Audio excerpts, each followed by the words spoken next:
So from the time that you started drinking at Taco Bell to the time that the officers got there, about how long was that? Oh, maybe 15 to 20, 30 minutes, whatever. Okay. How much did you drink between that time? I had a malt liquor. The 211 is a strong beer. Just one?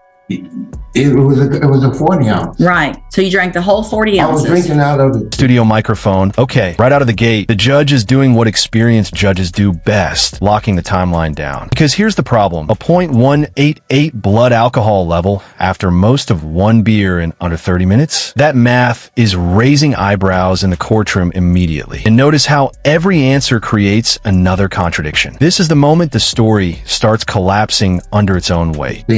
After the fact that you were drinking out of what? After I stepped back in the car, I started drinking.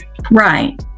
So how much of it did you drink? I consumed a lot of it. Okay, so let's just say you drank most of 140 ounce.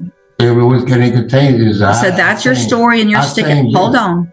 So is that your story, and you're sticking with it? That you drank most of 140 ounce beer in about 15 to 30 minutes, and that you hadn't drank anything before then? No, except for that night before.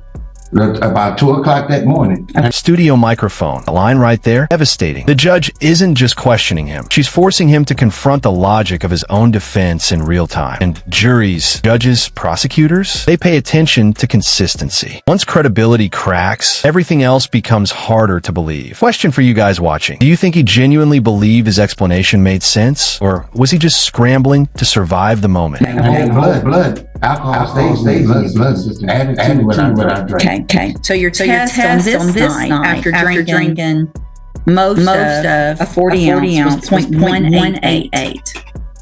And you're wanting me to believe that that's based on most of one drink, and that maybe you still had alcohol in your system from the day before. Yes, ma'am. But when I recall my memory, ma'am, I have. Studio microphone, oof. That courtroom reaction tells you everything. Because legally, once you plead guilty, the court considers that chapter closed. You can't suddenly rewind the tape, act like the convictions don't count when sentencing comes around. And honestly, this is where the hearing shifts from sympathy to accountability. No reason to try to trick you, Miss West.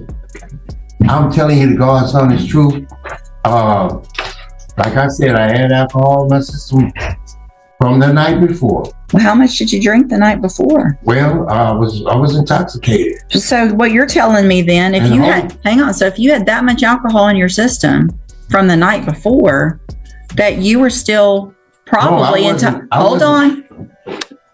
Watch where your story's going. Yes, ma'am. So you're telling me you had so much in your system the night before that it was going to still be in your blood, and you had just driven to the Taco Bell.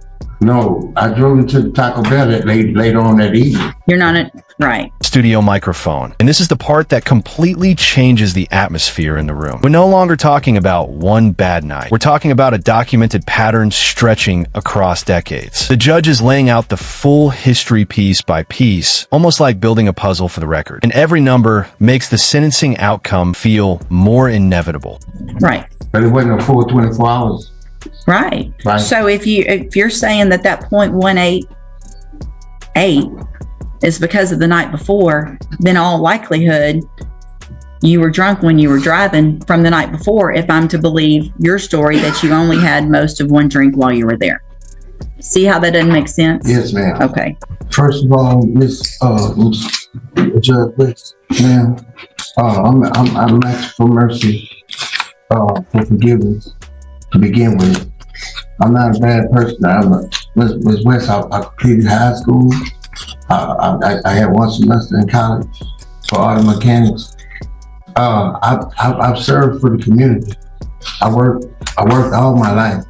The kids without paying. Studio microphone. This might be the most human moment in the entire hearing. Beneath all the charges, all the priors, all the frustration, there's clearly someone dealing with grief and addiction at the same time. And that's what makes cases like this complicated. The court has to balance compassion, public safety. But here's the hard truth. Addiction may explain behavior. It doesn't erase responsibility for it. Where have you worked? I worked for lived on Willis when I was a kid, at the age 15. After that, I graduated and I continued working. I've been working in the plant for over 30 to 40 years. All my life I've been working. How many years? And all different. Studio microphone. Now comes the moment everything has been building toward. Notice how calm the courtroom gets right before sentencing, because everyone already feels where this is headed. The judge has rejected the explanations, rejected the minimization, and focused almost entirely on repeated behavior, risk to the public. 25 years for a DWI case sounds shocking at first, until you realize this sentencing is really about the long history behind it, not just the traffic stop itself.